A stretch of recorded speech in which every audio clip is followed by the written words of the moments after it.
Welcome to the Leo. ఇటీవల ఏపీలో రాజకీయాలు అయితే కొంచెం బాగా వేడెక్కాయి. ముఖ్యంగా వైఎస్ రాజారెడ్డి దగ్గర మొదలుపెట్టి, వెంకటరెడ్డి దగ్గర మొదలుపెట్టి, రాజశేఖర్ రెడ్డి, జగన్ రెడ్డి చరిత్రలకు సంబంధించి రోజుకొక సంచలన విషయం బయటకు వస్తుంది, మనందరికీ తెలుసు. సో వీటిని బయట పెడుతున్నటువంటి నేతల మీద వైసీపీ రాద్ధాంతం చేస్తుంది. వైసీపీ కూడా కొన్ని ఆరోపణలు చేస్తుంది. అలాగే బీటెక్ రవి ముఖ్యంగా పులివెందుల రాజకీయాలతో ముడిపడి గత రాజకీయాలను దగ్గర నుంచి చూసినటువంటి నేత బీటెక్ రవి. సో అలాంటి బీటెక్ రవి కూడా ఇటీవల కొన్ని సంచలన విషయాలు బయటపెట్టిన నేపథ్యంలో అవినాష్ రెడ్డి బీటెక్ రవి మీద కొన్ని ఆరోపణలు అయితే చేశారు. అప్పట్లో ఏ స్వార్థం ఆలోచించి కొంతమంది వైసీపీ నేతలను బీటెక్ రవి కలిశాడో చెప్పాలని చెప్పి కొన్ని ఆరోపణలు చేస్తే దానికి నిన్న బీటెక్ రవి కూడా ఒక స్ట్రాంగ్ కౌంటర్ ఇచ్చాడు. ఒక రకంగా ఎప్పుడూ చెప్పకూడదు అనుకున్నటువంటి విషయాలు కూడా ఈరోజు చెప్పాల్సి వస్తుంది. ఎందుకనంటే వీళ్ళేంటో, వీళ్ళ బ్రతికేంటో రాష్ట్ర ప్రజలకు తెలియాలనే ఉద్దేశంతోనే నేను చెబుతున్నానని కొన్ని సంచలన ఆరోపణలు చేశారు. ఆ ఆరోపణలు వింటే మనకు కూడా మతిపోయే పరిస్థితి. వైసీపీ ఎంత నీచాతి నీచమైన పార్టీ అనేది ఆ ఆరోపణలు నిన్న బీటెక్ రవి చెప్పినటువంటి విషయాలు వింటే అర్థమవుతుంది. బీటెక్ రవి చేసినటువంటి ప్రధాన ఆరోపణలు రెండు. ఒకటి, గతంలో శాసన మండలిలో అమరావతిని వ్యతిరేకిస్తే, అంటే టీడీపీలో ఉన్నటువంటి బీటెక్ రవి ఎమ్మెల్సీగా ఉన్నాడు. సో అమరావతిని వ్యతిరేకిస్తే 15 కోట్ల రూపాయలు ఇస్తామని చెప్పి జగన్మోహన్ రెడ్డి అవినాష్ రెడ్డి ద్వారా రాయబారాన్ని పంపాడు. అవునా కాదా అని చెప్పి నిన్న బీటెక్ రవి నిలదీశాడు. కానీ దాన్ని తిరస్కరించానని చెప్పాడు. ఇంకొక రెండవ అతిపెద్ద ఆరోపణ ఏంటంటే, ఎప్పుడైతే వివేకానంద రెడ్డి చనిపోయిన తరువాత మొట్టమొదట సిబిఐకి ఫిర్యాదు చేసిన వ్యక్తి బీటెక్ రవి. ఆ తరువాతే నారాయణ, తర్వాత సునీత, వీళ్ళందరూ తర్వాత వెళ్ళారు సిబిఐ దగ్గరికి. బట్ మొట్టమొదటిగా బీటెక్ రవి మీదకు ఆరోపణ వచ్చి బీటెక్ రవిని ఇరికించే ప్రయత్నం జరుగుతుందని తెలియగానే మొట్టమొదటగా సిబిఐ విచారణ కావాలి అని సిబిఐని కోరిన వ్యక్తి బీటెక్ రవి. వాస్తవానికి అప్పట్లో బీటెక్ రవిని లైట్గా తీసుకున్నారు, ఎందుకంటే ఇది సిబిఐ విచారణ దాకా పోదులే అని. బట్ ఎప్పుడైతే ఇది సిబిఐ విచారణకు వెళ్ళే అవకాశం ఉందని వాళ్ళు భావించారో, కంగారు పడి బీటెక్ రవి దగ్గరికి అవినాష్ రెడ్డితో పాటు మరికొంతమంది రాయబారాన్ని పంపారు. ఏం పంపారో తెలుసా? ఈ సిబిఐకి ఇచ్చినటువంటి ఏదైతే కంప్లైంట్ ఉందో దాన్ని వాపస్ తీసుకుంటే బ్లాంక్ చెక్ ఇస్తాం, నీకు కావాల్సినంత రాసుకో. నువ్వు 20 కోట్లు రాసుకుంటావా, 30 కోట్లు రాసుకుంటావా, 50 కోట్లు రాసుకుంటావా, రాసుకో, బ్లాంక్ చెక్ నీకు ఇస్తాం. అలాగే అంటే అప్పటికే సిట్ ఉంది, ఒక సిట్ విచారణ జరుగుతుంది అప్పటికే, సిబిఐ కంటే ముందే. సిట్ అధికారులు ఈ వివేక హత్య కేసులో నీ జోలికి రాకుండా, నీ పేరు రాకుండా చూసుకునే బాధ్యత నాది. కావాలంటే అదే మాట నేను హైకమాండ్తో కూడా చెప్పిస్తాం. హైకమాండ్ అంటే జగన్మోహన్ రెడ్డి. హైకమాండ్తో కూడా చెప్పిస్తామని చెప్పి నా దగ్గరికి రాయబారానికి వచ్చారా లేదా? మీరు బ్లాంక్ చెక్ ఆఫర్ చేసినా కానీ నేను దాన్ని తిరస్కరించానని చెప్పాడు. ఈ ఆఫర్ కేవలం బీటెక్ రవికే కాదు, కావాలంటే మీరు ఆదినారాయణ రెడ్డిని అడగండి. ఆదినారాయణ రెడ్డి దగ్గరికి కూడా బ్లాంక్ చెక్ పట్టుకుని వెళితే ఆదినారాయణ రెడ్డి కూడా తిరస్కరించాడు. వాస్తవానికి సునీత దగ్గరికి వెళ్ళలేరు, ఎందుకంటే సునీత దగ్గరికి బ్లాంక్ చెక్ పట్టుకెళ్తే విషయం అర్థమైపోద్ది కదా. సో సునీత దగ్గరికి వెళ్లకుండా అప్పటికే సిబిఐకి ఫిర్యాదు చేసినటువంటి ఆదినారాయణ, బీటెక్ రవి వీళ్ళిద్దరిని మేనేజ్ చేయగలిగితే కేసు క్లోజ్ అవుతుందనే ఒక ఉద్దేశంతో బ్లాంక్ చెక్కులను ఆఫర్ చేసినటువంటి చరిత్ర. అంటే వివేకానంద రెడ్డి హత్యలో మీ పాత్ర లేకపోతే ఎందుకు బీటెక్ రవికి బ్లాంక్ చెక్కు ఆఫర్ చేశారు? ఇది ఇప్పుడు ప్రశ్న. ఈ విషయాలు బయటపడటంతో ఇప్పుడు ముఖ్యంగా పులివెందుల ప్రజలు, కడప ప్రజలు ఒక్కసారిగా ఆశ్చర్యపోతున్నారు. ఏంటి, తెర వెనక ఇంత కుట్ర జరిగిందా? బీటెక్ రవి ఎప్పుడు ఈ విషయాలను బయట పెట్టాల. సరే, ఇన్నర్గా ఎవరికైనా తను కొంతమందికి చెప్తే చెప్పుండొచ్చు తప్ప నాయకులకి. బట్ ఎప్పుడు కూడా ఈ అమరావతిని వ్యతిరేకిస్తే శాసన మండలిలో 15 కోట్లు ఇస్తామన్న విషయం కానీ, అలాగే వివేక హత్య కేసులో సిబిఐకి ఇచ్చినటువంటి కంప్లైంట్ వెనక్కి తీసుకుంటే బ్లాంక్ చెక్ మీద ఎంతైనా రాసుకోమన్నారన్న సంగతి కానీ ఎప్పుడు ఎక్కడా బహిరంగంగా చెప్పాల. ఎందుకంటే సరే, రాజకీయాల్లో కొన్ని మనం మాట్లాడాలి, కొన్ని మాట్లాడకూడదు అని నైతిక విలువ పాటించి నేను మాట్లాడాలి. కానీ ఈరోజు మీరు దిగజారి మాట్లాడారు కాబట్టి మీ చరిత్ర ఏంటో, మీ బ్రతికేంటో రాష్ట్ర ప్రజల మొత్తానికి తెలియాలనే ఉద్దేశంతోనే నేను బయట పెడుతున్నానని చెప్పి బీటెక్ రవి సంచలన ఆరోపణ చేశారు. దీనికి మించి ఇంకొక సంచలన ఆరోపణ ఏంటో చెప్పనా నేను? వివేకానంద రెడ్డి హత్యను వీళ్ళే ఎందుకు చేశారో బీటెక్ రవి రివీల్ చేశాడు. ఏంటో తెలుసా? ఆ రోజు ఎమ్మెల్సీగా వివేకానంద రెడ్డి పోటీ చేస్తుంటే ఇటుపక్క బీటెక్ రవి పోటీ చేస్తుంటే వివేకానంద రెడ్డి 3 క్యాంపులు నిర్వహిస్తున్నాడు. ఆ క్యాంపుల్లో వివేకానంద రెడ్డి మీద కొంతమంది అసంతృప్తితో ఉన్నారు. ఆ అసంతృప్తితో ఎవరు ఉన్నారో ఒక లిస్టు లాగా తయారు చేసి బీటెక్ రవికి ఇచ్చినటువంటి వ్యక్తే ఈ అవినాష్ రెడ్డి. అవునా కాదా అని చెప్పి నిన్న ప్రశ్నించాడు బీటెక్ రవి. అంటే మీకు అర్థమైందా? వివేకానంద రెడ్డితో పాటు ఉండి వివేకానంద రెడ్డికే వెన్నుపోటు పొడిచారు. ఎందుకు పొడిచారో అది వాళ్ళకే తెలియాల.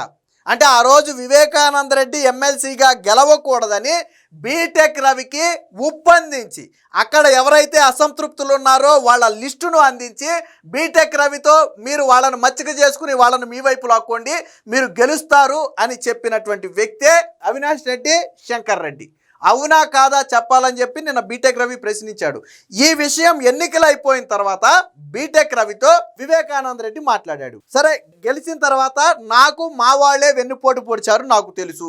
ఎవరు వెన్నుపోటు పొడిచారో చెప్పమంటే బీటెక్ రవి చెప్పలా. ఎందుకంటే అప్పుడు వాళ్ళ నుంచి లబ్ధి పొందినటువంటి వ్యక్తిగా బీటెక్ రవి ఏంటంటే బయట పెట్టాల. ఎందుకంటే తాను లబ్ధిదారుడిగా ఉన్నాడు కాబట్టి. ఆ విషయం నేను మీడియాతో కూడా చెప్పాడు. నేను ఆ రోజు ఆ ఎన్నికల్లో ఆ సమాచారం తీసుకుని నేను లబ్ధి పొందాను కాబట్టి నేను బయట పెట్టలేకపోయా. నేను వివేకానంద రెడ్డికి చెప్పలా. కానీ వివేకానంద రెడ్డి పసిగట్టాడు. పసిగట్టి స్వయంగా తానే పేర్లు చెప్పి అడిగాడు. అవినాష్ రెడ్డి, శంకర్ రెడ్డిలేనా అని పేరు చెప్పి అడిగితే నేను మౌనం వహించాను. దాంతో విషయం అర్థమైంది వివేకానంద రెడ్డికి. తనకు వెన్నుపోటు పొడిచింది అవినాష్ రెడ్డి, శంకర్ రెడ్డిలేనని అర్థమైంది. కాబట్టి ఇక వాస్తవానికి ఎందుకు అది విషయం తెలిసిపోయింది. ఆ వివేకానంద రెడ్డికి తనకు వెన్నుపోటు పొడిచారని తెలిస్తే వివేకానంద రెడ్డి తదుపరి వ్యూహాలు వేరుగా ఉంటాయి. ఇక్కడ అవినాష్ రెడ్డి ఫ్యామిలీని రాజకీయాల వైపే రానిచ్చేవాడు కాదు. సో అందుకనే ఎందుకు వివేకానంద రెడ్డి అడ్డు తొలగించుకున్నారు ఆ రోజు అంటే ఆ విషయం తెలిసిపోయింది కాబట్టే దారుణంగా అడ్డు తొలగించుకున్నారనే ఆరోపణ నిన్న బీటెక్ రవి చేశాడు. ఇది అవునా కాదా చెప్పాలన్నాడు. ఇంకొక సంచలన ఆరోపణ కూడా చేశాడు. అది మరింత దారుణం. అంటే శవాల దగ్గర చిల్లరేరుకునే బుద్ధి అంటారు చూసారా, ఆ బుద్ధి అవినాష్ రెడ్డి ఫ్యామిలీకి ఉంది. ఎందుకనంటే రాజశేఖర్ రెడ్డి హెలికాప్టర్ ప్రమాదంలో మరణిస్తే అప్పుడు అదే సమయంలో అక్కడ 40-50 టన్నుల ఎర్రచందనం రెడీగా ఉంది. వాస్తవానికి దాన్ని దాటించడానికి ఇబ్బంది పడుతున్న సమయంలో ఆ ఎర్రచందనాన్ని రాజశేఖర్ రెడ్డి అంత్యక్రియల కోసం తెప్పించిన ఎర్రచందనం అని అబద్ధం ఆడి దాన్ని దేశం దాటించేసి లాభం పొందారు. అంటే రాజశేఖర్ రెడ్డి శవాన్ని అడ్డం పెట్టుకుని వ్యాపారం చేసినటువంటి చరిత్ర అవినాష్ ఫ్యామిలీది. భాస్కర్ రెడ్డి ఆ రోజు ఈ పని చేసింది అవినాష్ రెడ్డి తండ్రి. ఇది నేను చెప్పింది కాదు, నిన్న మీడియా సాక్షిగా బీటెక్ రవి చెప్పినటువంటి మాటలు. దానికి కొంతమంది సాక్షులు కూడా ఉన్నారు. కావాలంటే నేను చెప్పిన వాటిలో అబద్ధమా కాదా అనేది మీరు వాళ్ళని అడగండి, వాళ్ళు చెబుతారని చెప్పి బీటెక్ రవి ఒక సవాల్ కూడా చేశాడు. సో దీనికి సంబంధించి బీటెక్ రవి ఏం మాట్లాడాడో ఒకసారి చూద్దాం. అమరావతిని వ్యతిరేకిస్తే 15 కోట్లు, వివేక హత్యపై ఫిర్యాదు వాపస్ కోసం బ్లాంకు చెక్కు ఆఫర్. నాకు ఇస్తానన్నది నిజమా కాదా? వైసీపీ ఎంపీ అవినాష్ రెడ్డికి బీటెక్ రవి సూటి ప్రశ్నలు. మీడియా సమావేశంలో సంచలన వివరాల వెల్లడి. చెక్కుపై 20-30 కోట్లు ఎంతైనా రాసుకోమన్నారు. వివేక ఎమ్మెల్సీ క్యాంపు వివరాలను వీళ్లే నాకు లీక్ చేశారు. అప్పట్లో ఈ విషయం వివేకాకు తెలిసిపోయింది, అందుకే ఆయన్ని దారుణంగా చంపేశారు. పుష్పాను మించినటువంటి ఎర్రచందనం స్మగ్లర్లు మీరు. వైఎస్ అంత్యక్రియల పేరు చెప్పి దొంగలు అమ్ముకున్నారు. ఉలిమెల్ల తోట మీటింగ్లో మీరు చెప్పిందేంటి? అక్కడ ఏమి జరగలేదు అని అవినాష్ రెడ్డి చెబితే రాజకీయాల నుంచి తప్పుకుంటా, వాళ్ళ బ్రతుకులన్నీ ప్రజలకు తెలియాలనే నేను ఈరోజు చెబుతున్నానని కొన్ని సంచలన ఆరోపణలు అయితే ఈరోజు బీటెక్ రవి అయితే చేయడం జరిగింది. సో ఏంటి ఆరోపణలు అనేది ఒకసారి చూద్దాం. వైసీపీ ఎంపీ అవినాష్ రెడ్డిపై పులివెందల టీడీపీ ఇన్ఛార్జ్ బీటెక్ రవి సంచలన ఆరోపణలు చేశారు. మండలిలో అమరావతికి వ్యతిరేకంగా మద్దతిస్తే తనకు 15 కోట్లు ఇస్తామంటూ ఆఫర్ చేశారని వెల్లడించారు. అలాగే వైఎస్ వివేకానందరెడ్డి హత్య కేసు విషయంలో సిబిఐకి చేసిన ఫిర్యాదు వెనక్కి తీసుకుంటే నీకు బ్లాంక్ చెక్ ఇస్తాం, ఎంతైనా రాసుకోమని నాకు ఆఫర్ చేశారనే విషయాన్ని నిన్న మీడియా సాక్షిగా బీటెక్ రవి అయితే బయటపెట్టారు. ఇంకేం చెప్పారనేది ఒక వార్త ఉందో చూద్దాం. మండలిలో అమరావతికి వ్యతిరేకంగా మండలిలో మద్దతు ఇస్తే 15 కోట్ల రూపాయలు ఇస్తామని విజయసాయిరెడ్డి ఆఫర్ చేశారని, అది చేయించింది అవినాష్ రెడ్డి అని ఆరోపించారు. దీనికి విజయసాయిరెడ్డి సమాధానం చెబితే బాగుంటుంది. ఈ ఆఫర్ విషయం అధినేత చంద్రబాబుకు కూడా చెప్పానన్నారు. ఆఫర్ను వద్దనుకున్న వ్యక్తిని నేనని, తనను ఎవరూ కొనలేరన్నారు. వైఎస్ వివేకానందరెడ్డి హత్య విషయంలో సిబిఐకి మొదట ఫిర్యాదు చేసింది తానేనని వెల్లడించారు. ఆ తర్వాత ఆదినారాయణ రెడ్డి, సునీత వచ్చారన్నారు.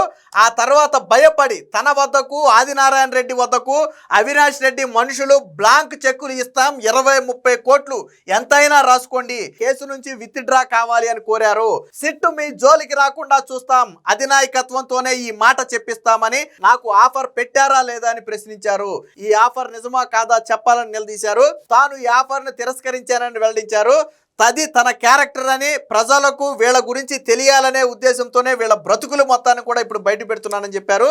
గతంలో వైఎస్ వివేకానందరెడ్డి ఎమ్మెల్సీ ఎన్నికల్లో పోటీ చేసినప్పుడు ఏర్పాటు చేసిన 3 క్యాంపుల్లో అసంతృప్తుల లిస్టును అవినాష్ రెడ్డి, శంకర్ రెడ్డిలే స్వయంగా తనకు ఇచ్చారని బీటెక్ రవి వెల్లడించారు. ఈ క్యాంపుల్లో ఎవరెవరు ఎక్కడ ఉన్నారు, ఏ క్యాంపులో ఎవరు అసంతృప్తిలో ఉన్నారు తనకు ప్రతిరోజు వైసీపీ వాళ్లే మెసేజ్ రూపంలో పెట్టారన్నారు. వాళ్ళను సెట్ చేసుకోండి అంటూ సూచించేవారని చెప్పారు. వివేకానందరెడ్డి గెలవకూడదని ఆ రోజే ప్లాన్ చేసి తనకు సహకరించారని వెల్లడించారు. ఆ ఎన్నికల్లో తానే లబ్ధిదారుడిని కాబట్టి ఈ విషయాన్ని ఇప్పటి వరకు నేను ఎప్పుడూ బయట పెట్టలేదని చెప్పాడు. అంటే అవినాష్ రెడ్డి, అలాగే భాస్కర్ రెడ్డి, శంకర్ రెడ్డి వీళ్ళందరూ కలిసి ఆ రోజు వివేకాను ఓడించడం కోసం ప్రత్యర్థిగా పోటీ చేస్తున్నటువంటి బీటెక్ రవికి అసంతృప్తుల లిస్టు ఇచ్చి సహకరించి వివేకానందరెడ్డిని ఓడించినటువంటి చరిత్ర వైఎస్ అవినాష్ రెడ్డి ఫ్యామిలీది. వీళ్ళు చరిత్రల గురించి మాట్లాడతారు. ఈ వెన్నుపోటులను సొంత కుటుంబానికే అంటే పదవి. వివేకానందరెడ్డి రాజకీయంగా ఎదగకూడదు, వివేకానందరెడ్డి బ్రతుకుంటే రాజకీయంగా వీళ్ళు ఎదగలేరు కాబట్టే ఆ రోజు రాజకీయంగా వివేకానందరెడ్డిని ఓడించి తర్వాత ఆ విషయం తెలిసిపోయిందని వివేకానందరెడ్డిని అడ్డు తొలగించుకోవడానికి అత్యంత దారుణంగా చంపేశారు. ఇది వైఎస్ అవినాష్ రెడ్డి ఫ్యామిలీ చరిత్ర. ఇలాంటి అవినాష్ రెడ్డిని జగన్మోహన్ రెడ్డి వెనకేసుకొచ్చి నా తమ్ముడు, నా కన్ను అంటూ అసెంబ్లీలో అవినాష్ రెడ్డికి మద్దతు ఇవ్వటం, మొన్న కడప టికెట్ ఇవ్వటం, ఈ రోజుకి అవినాష్ రెడ్డినే పక్కన పెట్టుకుని తిరగటం. అంటే వీళ్ళ రక్త చరిత్ర, వీళ్ళ ఫ్యామిలీ రక్త చరిత్ర చూడండి ఎంత దారుణంగా ఉందంటే ఏదో పుష్ప సినిమాలో ట్విస్టుల మీద ట్విస్టులు ఉన్నట్టు ఈ ఫ్యామిలీ మొత్తం కూడా ట్విస్టుల మీద ట్విస్టులే. వీళ్ళు ఈరోజు ఎంత దారుణం అంటే వీళ్ళే రాజకీయంగా ఎన్నికల్లో ఓడించారు, వీళ్ళే చంపేసి వీళ్ళే విగ్రహానికి పూలమాల వేస్తారు. ఎంత దారుణమైన విషయం ఇది. వీళ్ళ బ్రతుకులు ఇవి ప్రజలకు తెలియాలని ఈరోజు బీటెక్ రవి మొత్తం పెట్టాడు. వివేకాను అందుకే చంపేశారు. ఎమ్మెల్సీ ఎలక్షన్లు పూర్తయ్యాక వివేక తనతో మాట్లాడారని రవి తెలిపారు. తనను మోసం చేసింది ఎవరో చెప్పాలని కోరినా తాను చెప్పలేదన్నారు. సమాచారం లీక్ చేసింది అవినాష్, శంకర్లేనా అని స్వయంగా అడిగారని చెప్పారు. వారి విషయం వివేకాకు తెలిసిపోయిందనే అక్కసుతోనే ఎక్కడ వివేకానందరెడ్డి దీన్ని బయట పెడతాడో, ఎక్కడ ఇది బయటపడితే రాజకీయంగా అవినాష్ రెడ్డి, భాస్కర్ రెడ్డిలు ఎదగలేరు అని భయం వేసి వివేకానందరెడ్డిని దారుణంగా చంపేశారు. ఇదే విషయాన్ని నిన్న బీటెక్ రవి కూడా చెప్పాడు. ఇంకొక దారుణమైన విషయం ఏంటంటే వైఎస్ మరణం తర్వాత స్మగ్లింగ్ చేయటం, ఎర్రచందనం స్మగ్లింగ్ చేయటం. చూడండి, మాజీ సీఎం వైఎస్ రాజశేఖర్ రెడ్డి మరణాన్ని అడ్డం పెట్టుకుని వైఎస్ భాస్కర్ రెడ్డి అంటే ఇప్పుడు ఎంపీ అవినాష్ రెడ్డి తండ్రి భాస్కర్ రెడ్డి ఎర్రచందనం స్మగ్లర్ చేశారని, ఆయన ఎత్తుగడలు పుష్ప 2 సినిమాను తలపించేలా ఉంటాయని చెప్పారు. వైఎస్ఆర్ మరణించిన సమయంలో రైల్వే కోడూరులో 40 నుంచి 50 టన్నుల ఎర్రచందనం స్టాక్ ఉంటే దానిని రాజశేఖర్ రెడ్డి అంత్యక్రియల కోసం అంటే దహన సంస్కారాల కోసం తెప్పించామని నమ్మించి దాన్ని అమ్ముకున్నారు. నేను చెప్పింది అబద్ధమైతే అప్పుడు సిఐగా ఉన్నటువంటి రాజేశ్వర్ రెడ్డిని, అలాగే గుణకనపల్లె బోరు కృష్ణారెడ్డి అనే మరొక వ్యక్తిని, వీళ్ళిద్దరిని అడిగితే వాళ్ళు ఎర్రచందనం గురించి నిజం చెప్తారు. ఆ రోజు ఆయన పేరు చెప్పి ఎర్రచందనాన్ని అమ్ముకున్నారని చెప్పారు. మరణాన్ని కూడా స్మగ్లింగ్కి వాడుకున్నటువంటి చరిత్ర అవినాష్ రెడ్డి ఫ్యామిలీ ఇదని చెప్పారు. అలాగే ఉలిమెల్ల తోటలో మీటింగ్ నిజమా కాదా అంటే, ఉలిమెల్ల తోట అంటే మనకి శ్రీమంతుడు సినిమాలో ఒక తోట ఉంటుంది చూడండి, రౌడీలందరూ కూర్చుని ఒక సెట్టింగ్ లాగా వేస్తారు. సో అలాంటి ఏకాంతంగా ఎవరికి ఎటువంటి సమాచారం తెలియకుండా మాట్లాడుకునే ఒక తోట. సో కసనూరు ఎంపీటీసీ ఎలక్షన్ల సమయంలో పులివెందులకు సమీపంలోని ఉలిమెల్ల తోటలో జరిగిన మీటింగ్ నిజమా కాదా అని ఎంపీ అవినాష్ రెడ్డిని బీటెక్ రవి ప్రశ్నించారు. 2014లో ఎంపీటీసీ జెడ్పీటీసీ ఎలక్షన్లు వచ్చినప్పుడు అవినాష్ రెడ్డి స్వయంగా ఉలిమెల్ల తోటలో బీటెక్ రవితో భేటీ అయ్యారని, ఈ భేటీలో ఏమి లాలూచి పడి కుసునూరు ఎంపీటీసీ టీడీపీకి ఏకగ్రీవం చేశారో చెప్పాలని చెప్పారు. ఈ విషయం ఇప్పుడు వైసీపీ పార్టీలో ఉన్నటువంటి సతీష్ రెడ్డికి కూడా తెలుసన్నారు. ఉలిమెల్ల తోటలో ఏమీ జరగలేదని అవినాష్ రెడ్డి చెబితే తాను రాజకీయాల నుంచి తప్పుకోవడానికి సిద్ధమేనని చెప్పి సవాల్ కూడా విసిరారు. వ్యక్తిగతంగా పోతే తన దగ్గర చాలా ఉన్నాయని పుష్ప 1, 2, 3 ఇలా అన్ని రకాలుగా బయట పెడతానని చెప్పి ఈ అవినాష్ రెడ్డి బ్రతికేంటంటే గతంలో ఎంపీటీసీ జడ్పీటీసీ 2014 ఎన్నికలు జరుగుతున్నప్పుడు టీడీపీకి చెందినటువంటి బీటెక్ రవి అప్పుడేదో వాళ్ళ మీటింగ్ పెట్టుకుంటుంటే ఆ మీటింగ్కి అవినాష్ రెడ్డి వెళ్ళి ఒక విషయం ఏంటనేది బీటెక్ రవి బయటపెళ్ళ ఒక విషయంలో లాలూచి పడి అందుకు గాను ఒక ఎంపీటీసీ స్థానాన్ని టీడీపీకి ఏకగ్రీవం చేయడానికి ఒప్పుకుని వెళ్ళిపోయాడు అవినాష్ రెడ్డి. అంటే దేనికి లాలూచి పడ్డావో చెప్పాలని చెప్పి బీటెక్ రవి చెబుతున్నాడు. ఒకవేళ అవినాష్ రెడ్డి చెప్పకపోతే రేపో మాపు బీటెక్ రవి రివీల్ చేస్తాడు.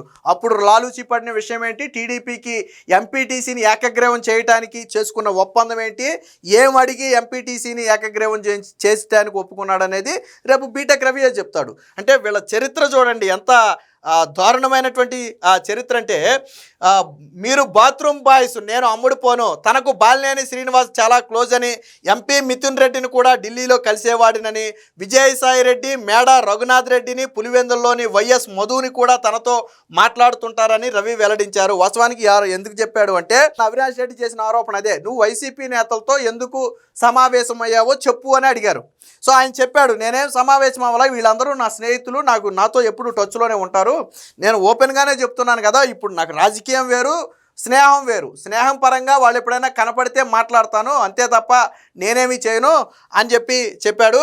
అలాగే పులివెందుల్లోని వైఎస్ మధు అనే వ్యక్తితో కూడా మాట్లాడతాడు బీటెక్ రవి. ఎందుకు మాట్లాడతాడో చెప్పాలి అంటే, రాజకీయం వేరు స్నేహం వేరు అని పేర్కొన్నారు. వైఎస్ మధు అనే ఒక వ్యక్తి 200 ఎకరాలు ఆక్రమిస్తే దానిని విచారణ చేయించిన ఘనత నాది, నేను మాట్లాడాను అంటే ఫ్రెండ్షిప్తో మాట్లాడా, బట్ చేసిన అరాచకాలను ఎండగట్టినటువంటి చరిత్ర నాది అని చెప్పి నిన్న బీటెక్ రవి అయితే చెప్పడం జరిగింది. ఇక్కడ బీటెక్ రవి ఇంకో విషయం కూడా చెప్పాడు చూడండి.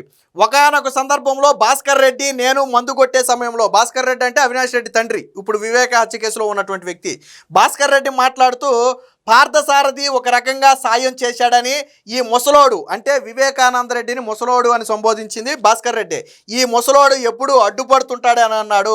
వైసీపీ హయాంలో 2 సార్లు నన్ను జైలుకు పంపారు, అరెస్టు చేసి పిస్టల్ పెట్టి అంటే నుదుటి మీద పిస్టల్ పెట్టి బెదిరించినప్పుడే నేను భయపడలేదు, ఇప్పుడు భయపడతానని చెప్పాడంటే వీళ్ళ చరిత్ర మొత్తం కూడా నిన్న బీటెక్ రవి అయితే బయట పెట్టడం జరిగింది. మొత్తంగా అవినాష్ రెడ్డి కుటుంబ నీచ చరిత్ర నిన్న బీటెక్ రవి ప్రెస్ మీట్ ద్వారా బయటపడింది.